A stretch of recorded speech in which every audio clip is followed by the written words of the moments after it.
Locators, जब हम selenium Python में वर्क करते हैं तो हम वेब एलिमेंट्स पे वर्क करते हैं ऑन डिफरेंट वेब पेजेस। ये एलिमेंट्स जो होते हैं लोकेटर्स की मदद से फाइंड किए जाते हैं। We have 6 locators. These locators are ID, then name, class, link text, XPath and CSS locator. तो ये 6 लोकेटर्स होते हैं। जनरली हम जब भी पाइथन मतलब सेलेनियम में वर्क करते हैं तो हम एक्सपाथ का या आईडी का यूज करते हैं। इसके अलावा एक सीएसएस लोकेटर भी होता है। बाकी सारे जैसे आईडी, नेम और क्लास नेम, लिंक टेक्स्ट, ये तो हमारे मतलब उसके एट्रीब्यूट्स होते हैं एलिमेंट के, जो हमें उसके साथ में फाइंड हो जाते हैं। लेकिन कई बार ऐसा होता है जब हमें उन एट्रीब्यूट्स की नेम नहीं पता होती, हमें उनकी डिटेल्स नहीं पता होती, तो हम उसके लिए या तो हम एक्सपाथ या एक्सएमएल पाथ का यूज करते हैं, या फिर हम सीएसएस सिलेक्टर्स का काम करते हैं। सीएसएस सिलेक्टर्स बेसिकली क्या होते हैं, ये एक स्ट्रिंग पैटर्न की तरह होते हैं that is used to find an element based on the combination of different tags. मतलब ये आईडी, क्लास, एट्रीब्यूट्स को अलग अलग तरीके से कॉम्बिनेशन बना के हम इसको यूज कर सकते हैं। Locating by CSS selector in Selenium is more complicated than previous method, but it is most common locating strategy of advance Selenium users. Because अगर हमारे पास मतलब क्या होता है, सीएसएस लोकेटर्स की मदद से ये थोड़ा सा कॉम्प्लिकेटेड हो जाता है, क्योंकि इसमें थोड़ा लॉजिक भी लगाना पड़ता है हमें किसी भी एलिमेंट को फाइंड करने के लिए। बट समटाइम्स इट हैपेंस कि हमारे पास में उस एलिमेंट, पर्टिकुलर एलिमेंट के कोई एट्रीब्यूट्स नहीं होते, जैसे कोई आईडी नहीं है, कोई नेम नहीं है, तो इन दैट केस हम सीएसएस सिलेक्टर का यूज कर सकते हैं। ये कैसे बनाए जाते हैं, तो हम उसके लिए कुछ फॉर्मेट्स होते हैं, कुछ फॉर्मेट्स डिफाइंड होते हैं, कुछ फंक्शंस उसके साथ में डिफाइंड होते हैं, और कुछ कॉम्बिनेशंस होते हैं।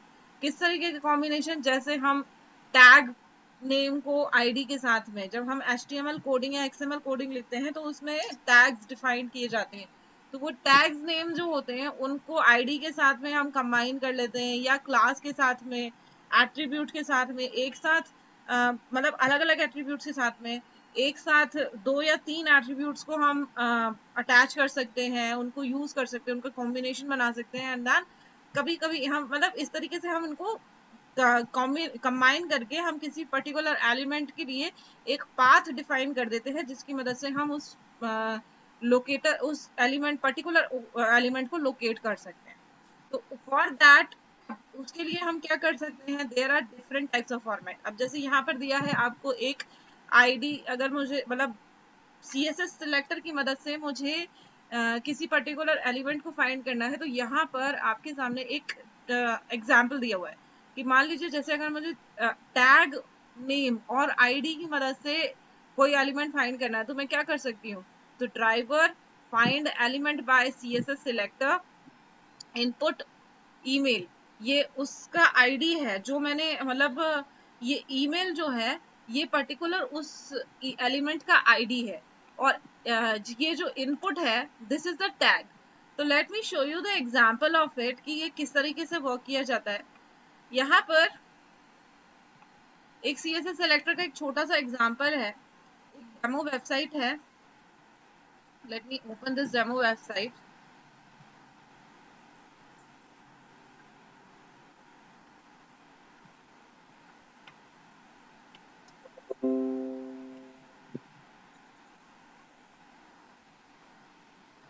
Okay, this is a demo website.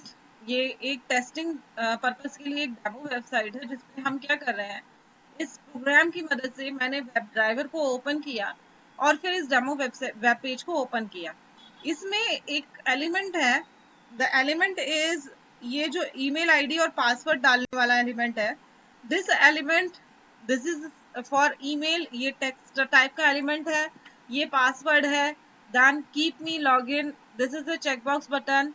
Then log in, this is a submit button. तो ये सारे एलिमेंट्स का मैंने यूज किया हुआ है। तो लेट्स सी, इंस्पेक्ट करते हैं ईमेल जो एलिमेंट दिया हुआ है ये किस तरह का है। तो जब हम इसकी कोडिंग करते हैं, इसका HTML कोडिंग देखते हैं, मैंने इसको इंस्पेक्ट किया तो इसकी कोडिंग में क्या आया, दिस इज इनपुट।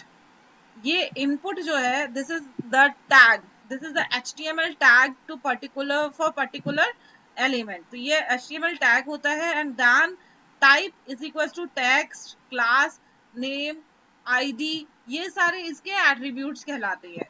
तो अब मुझे सीएसएस सिलेक्टर की मदद से अगर किसी पर्टिकुलर एलिमेंट को on this web page find करना है, तो यहाँ पर ये देखिए, यहाँ पर टैग और आईडी की मदद से मैंने मतलब उस सीएसएस उस एलिमेंट को फाइंड किया है।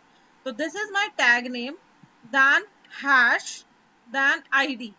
ठीक है, तो इस ये क्या करेगा, इस पर्टिकुलर पाथ पे जाएगा। अब जैसे मैं आपको सर्च करके दिखाती हूँ on this particular HTML coding. अगर मैं इस पर्टिकुलर यहाँ पे मैं कोडिंग पे सर्च करती हूँ,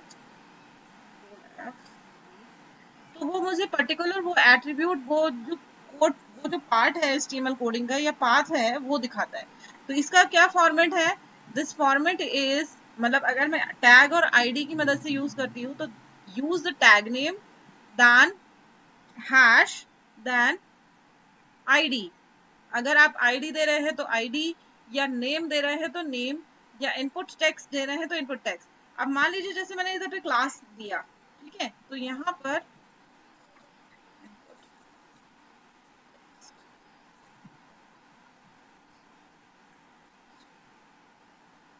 यहाँ पे जैसे अब मैंने इधर पे, तो अभी मैंने ईमेल आईडी दी है, ईमेल, ओके। अब यहाँ पे जैसे अगर मैं ईमेल दे रही हूँ, तो आइदर बाय नेम, या तो नेम के थ्रू या आईडी के थ्रू ये इस पर्टिकुलर एलिमेंट को फाइंड कर रहा है। अब जैसे अगर मुझे यहाँ पे किसी और तरीके से फाइंड करना है, जैसे मान लीजिए मुझे क्लास के थ्रू फाइंड करना है, ठीक है, तो क्लास के थ्रू मैं किस तरीके से फाइंड कर सकती हूँ, तो उसका एक अलग फॉर्मेट होता है।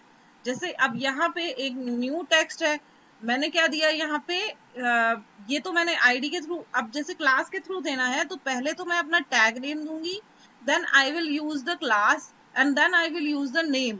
यहाँ पे ये नेम दिया हुआ है, ये देखिए पर्टिकुलर एलिमेंट को सर्च करते हैं, you will be able to find it. यहाँ पे तो देखिए ये है, मैंने जैसे ही सर्च किया, तो this is the coding for particular password, ये पासवर्ड वाला जो बॉक्स है इसकी पर्टिकुलर कोडिंग है।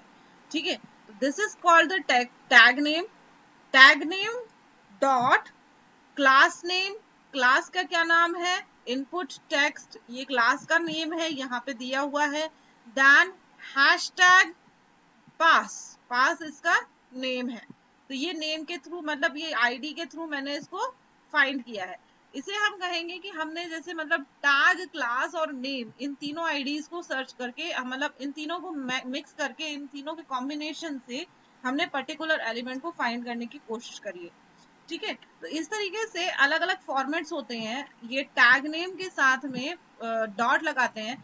अगर हमें डायरेक्ट सिर्फ आईडी लगानी है तो आईडी के लिए हमें डॉट लगाने की जरूरत नहीं है, बट अगर हम किसी और एट्रीब्यूट को यूज करते हैं तो उसके लिए हमें क्या करना होता है, यहाँ पर डॉट लगाना पड़ता है। But input tag, tag name use करना पड़ता है, and then dot, and then we can use the जो भी हमारा उसका क्लास नेम है, उस तरीके से हम उसको यूज कर सकते हैं।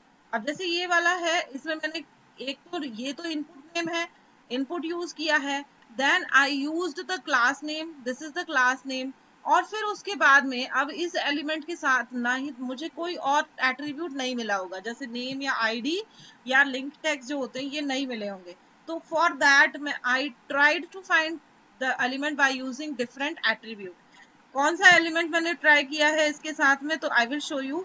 ये टैब इंडेक्स करके कोई है एलिमेंट जिसको मैंने यूज किया है, तो उसकी मदद से मैं इसको यूज कर रही हूँ। तो हियर इट इज, देखिए ये चेक बॉक्स है, this is the check box type for keep me logged in, this is the check box, इसका आईडी है persist box, then check box, इसका मैंने एट्रीब्यूट लिया है टैब इंडेक्स। ओके, तो tab index is equal to 3, I tried to find this element by using a different attribute.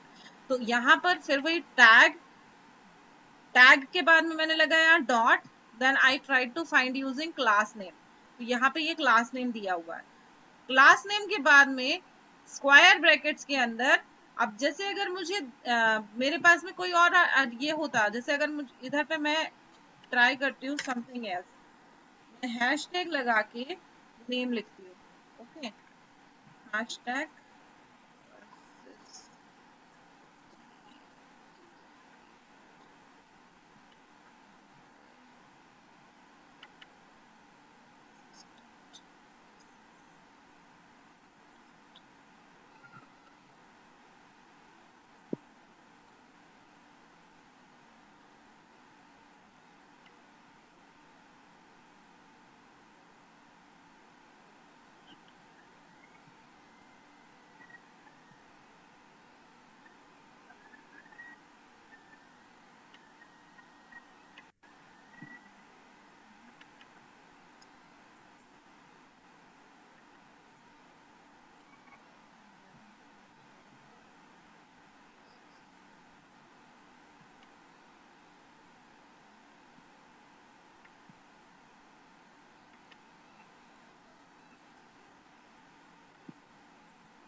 Okay, तो ये देखिए, अब जैसे मैंने इसको वापस से चेंज किया तो इसको फाइंड करने के क्या क्या तरीके हुए, input then class name hashtag ID. तो इस तरीके से मैंने इसको फाइंड किया। और दूसरा तरीका क्या होता है, और दूसरे तरीके में मैं कोई और एट्रीब्यूट यूज कर सकती हूँ। इसके लिए जैसे अब मैं यहाँ पर डाल देती हूँ कुछ और, by using, I want to find it by using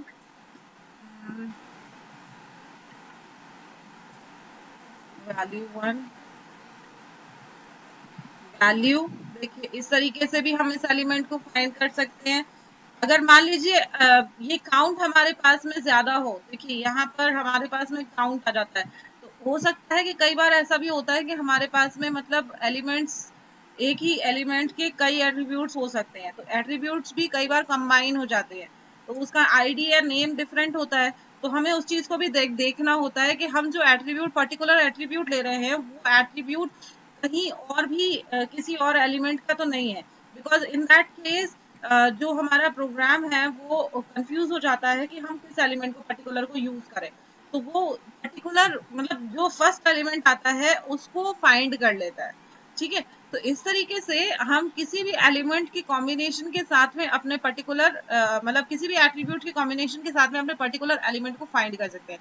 तो सिंटैक्स, मतलब इसके सिंटैक्स जो, अगर हम सीएसएस सिलेक्टर का सिंटैक्स हम जो यूज कर रहे हैं, that could be this tag name dot, then we can use the class name, and then square brackets के अंदर में जो भी हम एट्रीब्यूट, डिफरेंट एट्रीब्यूट्स फाइंड कर रहे हैं वो, या फिर हैशटैग लगा के हम जो भी आईडी यूज कर रहे हैं वो। तो this is how we can find different attributes. इसके अलावा भी बहुत सारे तरीके होते हैं। यहाँ पे मैंने एक छोटा सा आपको एग्जांपल दिखाया कि हम किस तरीके से मतलब पर्टिकुलर एट्रीब्यूट्स को यूज करके हमारे कोड के अंदर, मतलब हम अपने कोड के अंदर इसको यूज कर सकते हैं। ओके, कॉम्बिनेशंस को। इसके अलावा अब इसके तीन और चीजें होती हैं, दैट इज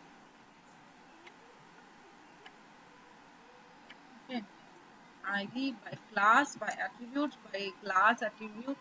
इसके बाद होते हैं कुछ वाइल्ड कार्ड सिलेक्टर्स। इसी में ही हम कुछ वाइल्ड कार्ड सिलेक्टर्स को भी यूज कर सकते हैं। वाइल्ड कार्ड्स में क्या होते हैं, three types of wild cards होते हैं। अगर हम जो भी हम एट्रीब्यूट यूज कर रहे हैं उसके साथ में स्टार लगा देते हैं, then that selector is used to select the element which attribute value contains the particular string। मतलब वो पर्टिकुलर सब स्ट्रिंग जो होती है वो उसमें आ जाती है। अब जैसे यहाँ पर मैंने ये यूज किया है, this is the tag name and then particular attribute. Okay, तो इसमें मैंने स्टार लगा दिया है। तो स्टार लगाने के बाद अब जैसे कोई डायनामिक मुझे कोई एलिमेंट फाइंड करना है, उसका नेम अगर चेंज होता है या फिर मेरे को पूरा पर्टिकुलर नेम याद नहीं है, in that condition I can use a particular, मतलब उसमें से कोई भी सब स्ट्रिंग यूज कर सकती हूँ। तो ये फाइंड करता है by by using the star, ये इस चीज को फाइंड करता है कि जो भी एट्रीब्यूट मैं यूज कर रही हूँ उसमें ये स्ट्रिंग जो मैंने दी हुई है, ये पर्टिकुलर स्ट्रिंग आती है या नहीं आती है। तो और इसके बाद में मतलब उस एलिमेंट को, वो पर्टिकुलर एलिमेंट्स को सर्च करेगा। तो ये भी ऐसा होता है, कई बार ऐसी कंडीशंस होती हैं कि पर्टिकुलर स्ट्रिंग जो होती है जो हम देने जा रहे हैं वो कई सारे एट्रीब्यूट्स में फाइंड हो जाए, तो उसके लिए भी मतलब फिर वो पर्टिकुलर एलिमेंट्स ढेर सारे एक लिस्ट के रूप में, हम मैंने आपको बताया था फाइंड एलिमेंट और फाइंड एलिमेंट्स में क्या अंतर होता है, तो वो हम उस तरीके से फाइंड कर सकते हैं। So this is how. इसके बाद में एक होता है cap sine. This is used for मतलब पर्टिकुलर स्ट्रिंग के कोई भी एट्रीब्यूट होता है, कोई भी एट्रीब्यूट वैल्यू होती है, दैट स्ट्रिंग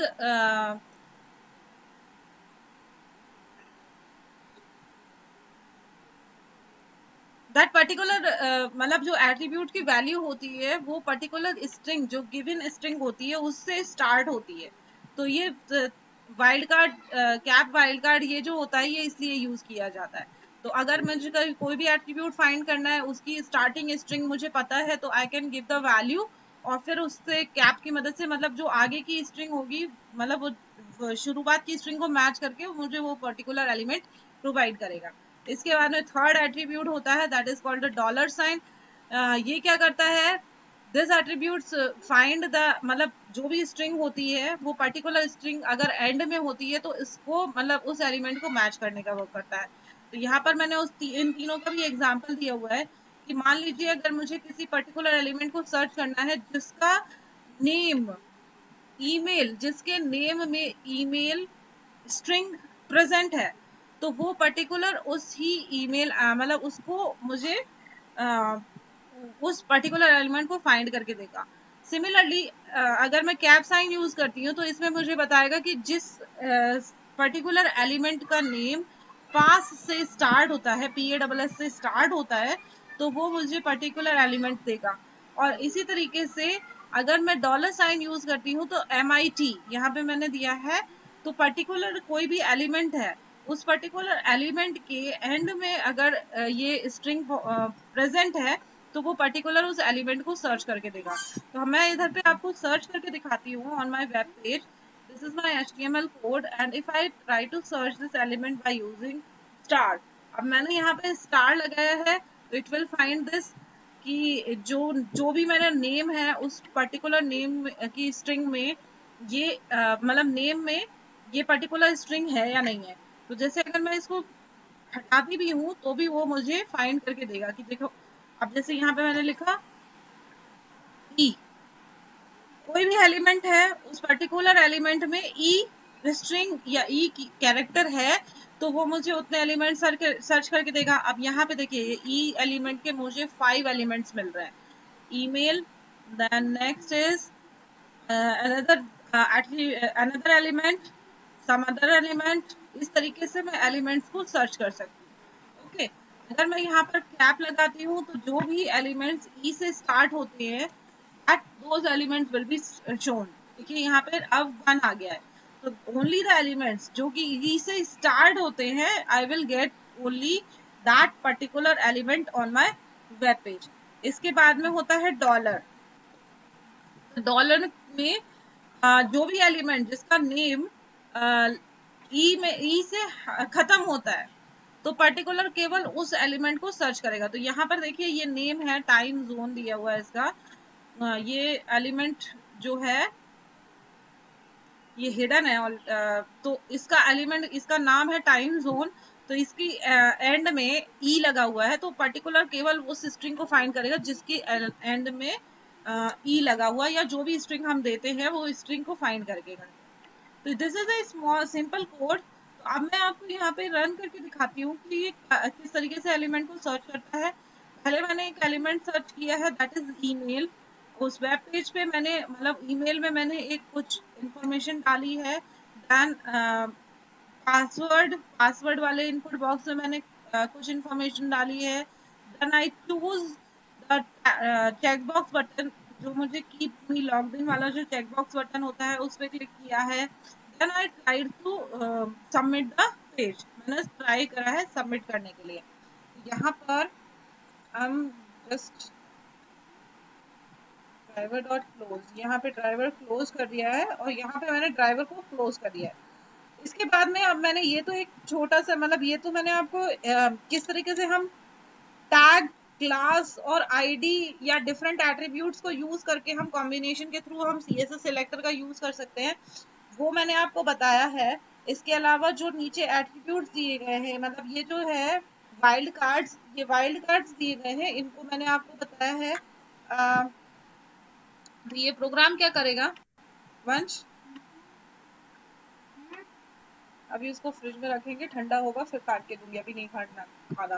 ओके ओके, तो दिस पेज विल ओपन। तो मैं आपको दिखाती हूँ ये इसका आउटपुट क्या आता है। Okay, give me a moment, let's run this code.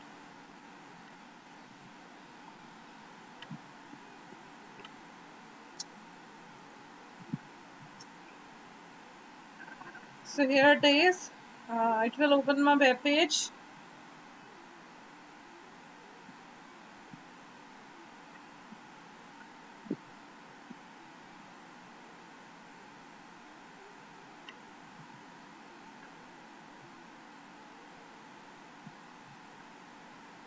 Okay, this is my web page। So here email ID, password, then keep me logged in। And then submit button पे क्लिक करा, submit button पे click किया and we are going on a different page. हम different page पे आ गए submit button पे click करने के बाद में। इसके बाद में ये क्लोज हो जाता है browser. The same action will be perform by using the wild card. Wild card की मदद से यही सेम एक्शन परफॉर्म किए जाएंगे। ये रहा पेज, देखिए ये दोबारा से ओपन हो गया। Now this is giving email ID, then password, then submit, and we have reached to the different web page. In this manner also we can find different elements on by using css selector. इसके अलावा और भी तरीके होते हैं css selector में, मतलब हम अपने किसी भी एलिमेंट को फाइंड करने के। those elements are by using मतलब हम क्या कर सकते हैं, ये तो हमने मतलब कॉम्बिनेशन यूज किया था बाय यूजिंग टैग नेम। इसके अलावा किस तरीके से फाइंड कर सकते हैं, तो अब जैसे मुझे किसी पर्टिकुलर एलिमेंट का फाइंड करना है तो व्हाट विल आई डू, मैं यहाँ पर आपको दिखाती हूँ। जैसे मैंने किसी भी पर्टिकुलर एलिमेंट का फाइंड करना है तो I will go on copy, then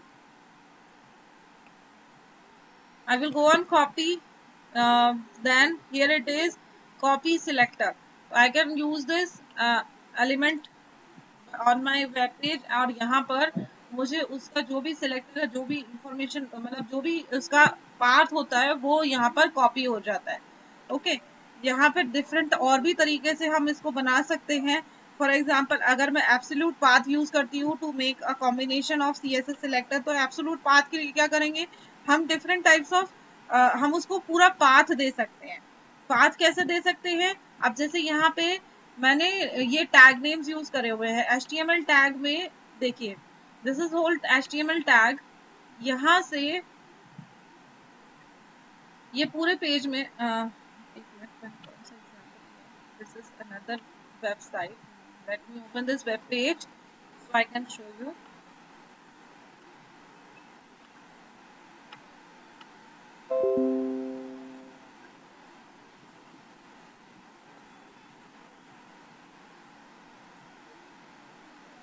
this is a demo site again.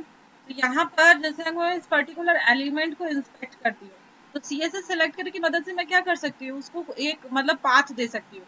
For example अब यहाँ पे ये HTML कोडिंग दी हुई है पर्टिकुलर इस एलिमेंट को फाइंड करने के लिए। ये वाला जो इनपुट टेक्स्ट टेक्स्ट वाला है, प्लीज एंटर योर मैसेज, मैंने जैसे इसे इंस्पेक्ट किया तो आई गॉट दिस कोड, इसका HTML कोड मुझे यहाँ पर ये मिल गया है। तो पर्टिकुलर अगर मैं सिर्फ इस एट्रीब्यूट को देखती हूँ, केवल इस पर्टिकुलर लाइन को देखती हूँ, that is the particular line to find this element. एक तरीका होता है मैं ये पूरा का पूरा कोड ब्लॉक यूज कर लूँ। कैसे, फॉर्म टैग के अंदर div के अंदर लेबल में या इनपुट में ये एलिमेंट फाइंड होता है, तो I will give the path by using greater than sign.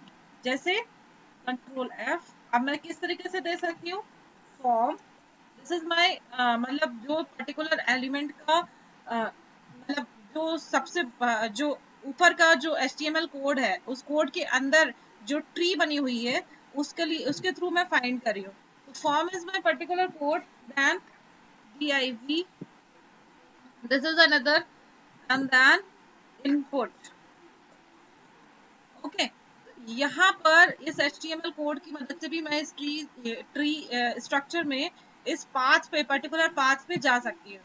तो form is my highest tag, then div is my second tag through which I can go to my particular input box। तो this is greater than side, जिसकी मदद से मतलब अगर हम किसी भी पर्टिकुलर एलिमेंट का अगर हमें पाथ पता है तो हम ग्रेटर देन साइन की मदद से पर्टिकुलर टैग से होते हुए उस पर्टिकुलर एलिमेंट तक जा सकते हैं। ओके, तो here it is giving me 3 elements, यहाँ पर वो मुझे 3 एलिमेंट्स दे रहा है। First element is this, then second element है फॉर्म कंट्रोल। तो बेसिकली हम क्या होता है, जैसे अगर मैं पर्टिकुलर एब्सोल्यूट पाथ यूज करती हूँ तो इनमें इसमें ये कारण होता है कि अगर बीच में कहीं पे भी किसी तरह का भी कोई चेंज होता है तो I will miss my element, तो मैं अपने एलिमेंट को मिस कर दूंगी। तो इसलिए हम एब्सोल्यूट पाथ को थोड़ा कम ही यूज करते हैं। ठीक है, और दूसरी चीज, अब जैसे यहाँ पर मुझे 3 एलिमेंट्स मिले हैं, तो 3 एलिमेंट्स अब मुझे मिले हैं, तो अब जैसे अगर मुझे अगर सिमिलरली मेरा इंटरपोलेटर भी अगर रन करेगा तो उसको जो भी पर्टिकुलर फर्स्ट एलिमेंट मिलता है तो वो उस पर्टिकुलर फर्स्ट एलिमेंट को पिक कर लेगा rather than going to the next other elements। तो उसके लिए फिर हमें दूसरा तरीके से और भी पाथ देने पड़ते हैं, मतलब दूसरा तरीके होते हैं। अब इसके बाद में होते हैं non absolute path. Non absolute path जिस तरीके से अभी हमने फाइंड किए थे, for example the tag name, then class name, then id, so this is non absolute path। और भी कुछ और यूज कर सकते हैं। then we can give the or operator and operator, दो ऑपरेटर्स होते हैं, that is also use, we can also use this and or operator।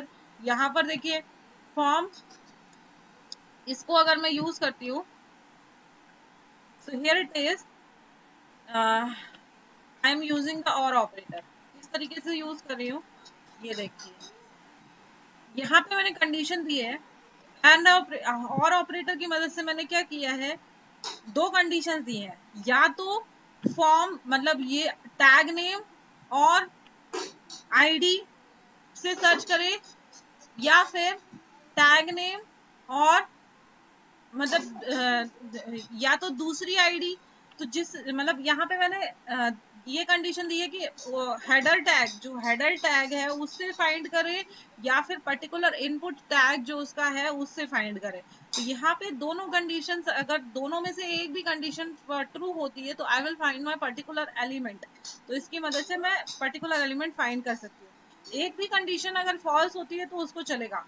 Similarly अगर मैं और ऑपरेटर लगा एंड ऑपरेटर लगाती हूँ, जो कि हम जनरली नहीं लगाते हैं, क्योंकि उसमें क्या होता है, अब यहाँ पे जैसे मैंने इधर पे और ऑपरेटर लगाया है तो यहाँ पे ये अलग लाइन चूज कर रहा है, क्योंकि ये हेडर लाइन है, form ID get input method post, this is the header line. इस हेडर लाइन के अंदर मेरा इनपुट बॉक्स है, तो ये पर्टिकुलर इनपुट बॉक्स मुझे चाहिए है, तो मैंने और ऑपरेटर लगा के दोनों कंडीशंस दी हैं और दोनों कंडीशंस मेरी ट्रू हो रही है। यहाँ पे नेम आईडी, आईडी जो है वो भी दी हुई है, तो उस पर्टिकुलर एलिमेंट को मैंने सर्च कर लिया है। In this manner also you can find your particular element. इसके अलावा भी आप बहुत सारे कॉम्बिनेशन होते हैं, जैसे first of the type. First of type का मतलब होता है, एक हमने ट्री डिफाइन कर दी, जो एलिमेंट्स हैं एचटीएमएल एलिमेंट्स हैं उनकी ट्री स्ट्रक्चर हमने डिफाइन किया, और फिर इसका पर्टिकुलर फर्स्ट एलिमेंट, जैसे अब यहाँ पे मैंने ट्री डिफाइन करी है कैसी, ये हेडर है, जो हेडर टैग है वो है, फिर उसके अंदर मैं नेक्स्ट टैग में चली गई हूँ, मतलब पर्टिकुलर टैग के अंदर जाके और मैंने पाथ डिफाइन कर दिया है, और फिर मैं जब लास्ट वाले है टैग पे पहुंच रही हूँ तो मैंने कह दिया first of type. First of type का मतलब होता है जो भी पहला इससे रिलेटेड एलिमेंट मिलता है that element would work. Similarly अगर मैं आगे चलती हूँ, last of the type, last of the type मतलब पर्टिकुलर पाथ में जो भी एलिमेंट है उससे लास्ट वाला जो एलिमेंट है, जो भी एलिमेंट है लास्ट वाला उसको पिक कर लेना है। ठीक है, अब ये तो तरीके हुए फर्स्ट ऑफ टाइप के। इसी तरीके से nth चाइल्ड भी दे सकते हैं। nth चाइल्ड का मतलब होता है कि जैसे अब यहाँ पे देखिए ये वेब पेज है ना, ये वेब पेज पे ये सारी लिंक्स दी हुई हैं। ठीक है, ये सब जो लिंक्स दी हुई हैं ये सारी लिंक्स पर्टिकुलर किसी ना किसी फॉर्म पे जा रही है, या कुछ भी डेमो फॉर्म पे कहीं पे जा रही है। इन सब के नेम्स, ये सब ड्रॉप डाउन लिस्ट है, इन ड्रॉप डाउन लिस्ट के नेम्स एक ही से स्टार्ट होते हैं, पर्टिकुलर एलिमेंट का बस नेम अलग होता है। फॉर एग्जाम्पल अगर मैं इस ड्रॉप डाउन लिस्ट को इंस्पेक्ट करती हूँ, so this inspect would start with, अब किससे स्टार्ट हो रहा है ये, ली से, तो हेडर इसका क्या है, L I li, this is a tree branch, ये ली से स्टार्ट हो रहा है, ये ली एल आई ब्रांच है, यहाँ से स्टार्ट हो रहा है, और इससे रिलेटेड जितने भी आइटम हैं वो सारे के सारे एल आई से स्टार्ट होते हैं। तो अगर हमें पर्टिकुलर किसी एल आई आइटम को, अब जैसे मुझे किसी भी इसको सर्च करना है, इनपुट फॉर्म को सर्च करना है, input form is the first element, तो मैं क्या करूंगी, first of the type use करूंगी। और फिर अगर मुझे इसमें जाके जे क्वेरी सिलेक्ट ड्रॉप डाउन को यूज करना है, मतलब लास्ट वाला एलिमेंट चूज करना है, तो लास्ट वाले एलिमेंट को चूज कर सकती हूँ। और पर्टिकुलर इस पूरी लिस्ट में से अगर पर्टिकुलर किसी एक एलिमेंट को यूज करना है तो मैं उस एक एलिमेंट को यूज करने के लिए nth चाइल्ड का यूज कर सकती हूँ। तो यहाँ पे मैंने वही पाथ डिफाइन किया हुआ है, जिस तरीके से मैंने आपको बताया था कि अगर हेडर टैग देन इनसाइड जो भी टैग्स होते हैं वो डिफाइन करके nth ऑफ टाइप और फिर इसके बाद में चाइल्ड नेम दे देंगे, तो वो पर्टिकुलर उस लिंक पे जाके या उस चाइल्ड पे जाकर वो उस लिंक को क्लिक करेगा, ओके, या उस ड्रॉप डाउन एलिमेंट को सिलेक्ट कर लेगा। तो ये होता है किसी भी एलिमेंट को फाइंड कर लेने का, ठीक है। इसके बाद में सिबलिंग्स होते हैं। सिबलिंग्स क्या होते हैं? दो एलिमेंट्स एक जैसे होते हैं, उनको फाइंड कर लेना, उनमें से किसी एक पर्टिकुलर एलिमेंट को फाइंड करना, ठीक है।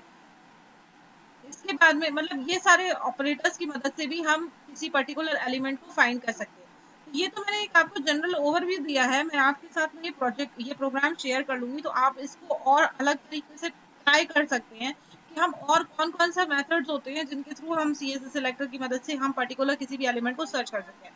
अब बेसिकली मैं कर क्या रही हूँ इस एलिमेंट में, इस प्रोजेक्ट में क्या कर रही हूँ कि मैंने पर्टिकुलर एक वेबसाइट ओपन करी है। उस वेबसाइट में मैंने मतलब एक मैसेज डाला है, यहाँ पे दो इनपुट बॉक्सेस दिए हुए हैं, तो इन दो इनपुट बॉक्सेस में मैं कुछ एलिमेंट कुछ मैसेज डाल रही हूँ।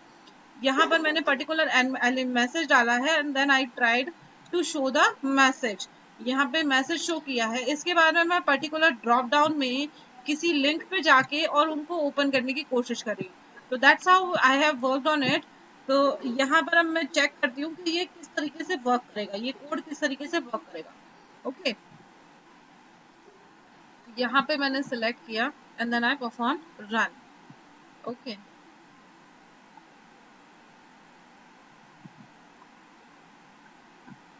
Okay, so this is my web page, then my demo website. Okay, this is the text example जो भी मैंने string दी थी वो, then another example, तो ये string मुझे show कर रहा है। Now I selected the input form link को search किया and I returned, और उसके बाद में जो भी मैंने next link को click किया तो वो मुझे particular उस पेज पर ले गया। तो this is how I have worked on it. इस तरीके से मैंने इसको करा है, वर्क किया है। कभी मतलब मैंने इसमें क्या किया, पहले इनपुट फॉर्म पे गई, फिर jQuery पे गई, मतलब उस तरीके से मैंने इसमें अलग अलग तरीके से इन